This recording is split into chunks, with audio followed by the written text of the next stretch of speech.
안녕하십니까, 정원주입니다. 다행스럽게도 국민의힘 선거대책본부가 정상적으로 가동을 하기 시작을 했습니다. 지난 금요일날. 그렇지만 그 전에 제가 이 글을 썼기 때문에 한번 읽어보겠습니다. 정치를 살아있는 생물이라고 합니다. 살아있는 생물, 죽은 생물도 있습니까? 정확히는 살아있는 생물이 아니라 움직이는 생물이 맞습니다. 제 기억으로는 경제는 살아있는 생물이라는 말을 했습니다. 고 박정희 대통령이 경제를 이야기하며 경제는 살아있는 생물 같다, 이렇게 얘기를 했습니다. 중앙은행이 장사를 하는, 돈을 버는 시중은행에 돈을 빌려줄 때 받는 이자율을 기준금리라고 합니다. 보통은 연 2에서 3% 이자를 받고 한 달이나 며칠 단위로 돈을 빌려줬다가 곧 회수를 합니다. 시중은행은 예금을 받고 이자를 주기도 하지만 기업이나 개인의 돈을 빌려주고 이자도 받습니다. 그 차액으로 은행을 유지하는 겁니다. 하지만 예금만으로는 기업이나 가게에 빌려줄 돈이 많이 부족하기 때문에 한국은행에서 아주 짧게 수시로 돈을 빌리고 갚고 합니다. 한국은행이 시중은행에 빌려주는 돈의 규모와 이자율을 올리면 돈을 빌려 쓰는 기업이나 개인이 큰 영향을 받습니다. 한국은행이 기준금리를 0.1% 올렸을 때 시중은행에 빌려주는 총 자금 규모를 천조로 보면 기업과 개인이 추가로 부담하는 이자는 한 달에 1,000억 가까이 됩니다. 그러니까 한국은행이 기준금리를 0.1% 올리면은 한국은행이 은행에 빌려주는 돈이 1,000조면은 1년에 0.2%니까 1년에 1조 정도를 은행이 더 부담을 하죠.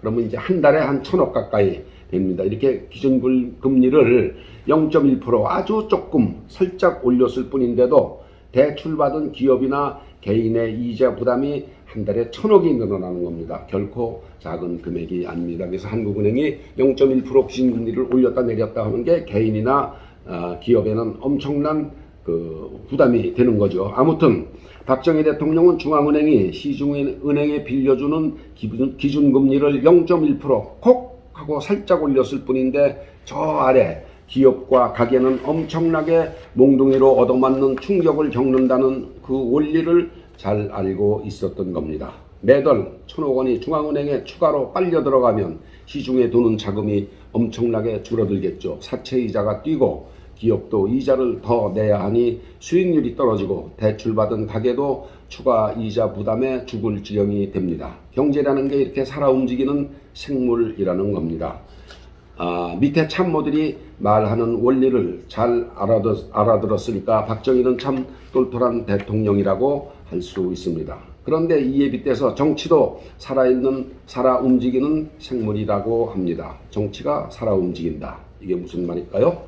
경제를 살아 움직이게 하는 원동력은 돈입니다. 경제를 살아 움직이게 하는 원동력은 돈입니다.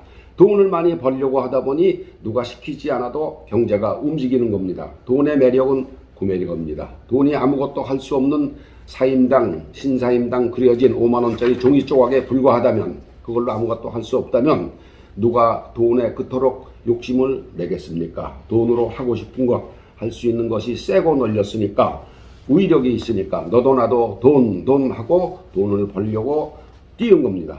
그런데 이에 빗대서 정치도 살아 움직이는 생물이라고 합니다. 경제를 살아 움직이게 하는 게 돈이라면 그럼 정치를 살아 움직이게 하는 동력은 무엇이겠습니까? 생각을 해보십시오. 애국심을 위해서 정치를 합니까? 공공봉사를 하기 위해서 정치를 합니까? 명예를 위해서 정치를 합니까?